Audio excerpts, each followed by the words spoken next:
Good morning. How are you today? Well, it's hot in Virginia, and I don't feel any wind at all, and but it's beautiful otherwise. So I'll try not to pass out. It's not going to happen. I just am being mischievous. In terms of the pandemic, there is some reason to be concerned that a number of states, I think it's 11, are not really paying much attention to continuing the vaccination. And younger people are ignoring it entirely, but a lot of them are. So this herd immunity thing may be elusive to society. And who knows when, as it gets colder outside, we're going to have another shot, a booster shot. So this is of concern. You know, we throw off all the defenses, and then we have no place to go if we're wrong. We have another correlative problem here, and that is that a lot of people lost their jobs and lost insurance coverage, and they're on Medicaid. And if we start opening up, soon we're going to have the evictions that have been stayed during the crisis. I don't know if we have any plans to deal with that. They have talked about taking the money from the first program, which was the stimulus program under Biden, and using that for building better America, our infrastructure program. So I hope somebody figures out, with some concern about foresight, how this could play out and what sequence and what are we going to do. Because we're still suffering. You know, the impetus to be out and to, quote, have fun, that's great. And if it's safe, that's even better. But I don't think we can be sure. So we have to be somewhat more cautious. Now, the Supreme Court had a case. It's not something I normally think a lot about. There's another 9-0 case, and it was about whether or not the NCAA is right that we shouldn't be giving perks to college athletes. And I don't know, I suppose there is an area where that's okay. I mean, for instance, you do get scholarships for scholastic achievement and potential, and you do get aid if, well, you're a potentially good student. Maybe you don't get a scholarship, but you can't afford the college. So we have that. So I'm not sure I have any problems with the basic idea that athletes can have certain perks, that is, certain grants and so forth for what they're going to put out in their athletic ability in football and baseball. Those are the two areas that were under discussion.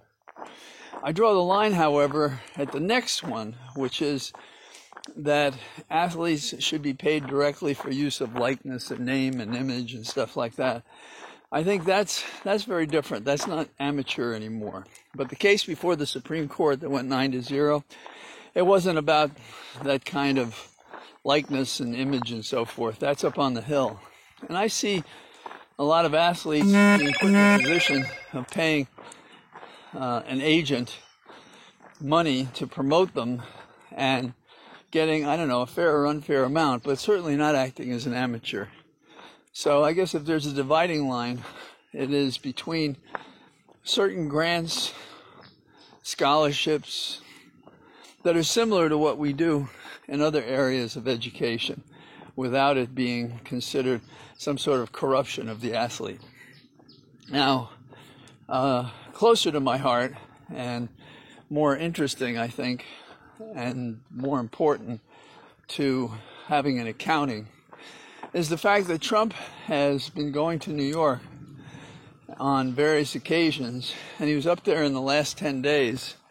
And when he was there, he was both observed there, and he apparently had a meeting with none other than his CFO, Weisselberg, who is being leaned upon to be a cooperating individual. Now, everybody says he's not cooperating, and I have nothing to contradict the stories that say that, except I find it hard to believe that he hasn't thought about it because he did help in earlier parts of the investigation. And it does involve his grandson and his son, and I'm sure he's not concerned about the former wife of his son, of Barry. So what is going on here? Well, if you're Trump, meeting with this guy is really bad if any indictment comes because of how that looks, obstruction and so forth. Also, people all the time are caught on wires because they believe the person is ready to cooperate with them. And you have to wonder if these two aren't mutually making mistakes talking to each other. Oh, I'm happy if they're making mistakes talking to each other, if they're overheard, they're seen, and so forth. And if I were handling the case, I would be looking at whether or not I wanted to risk putting Weisselberg in the grand jury where he'd get immunity and asking him questions about everything, because for me, the target that's more important is Trump himself.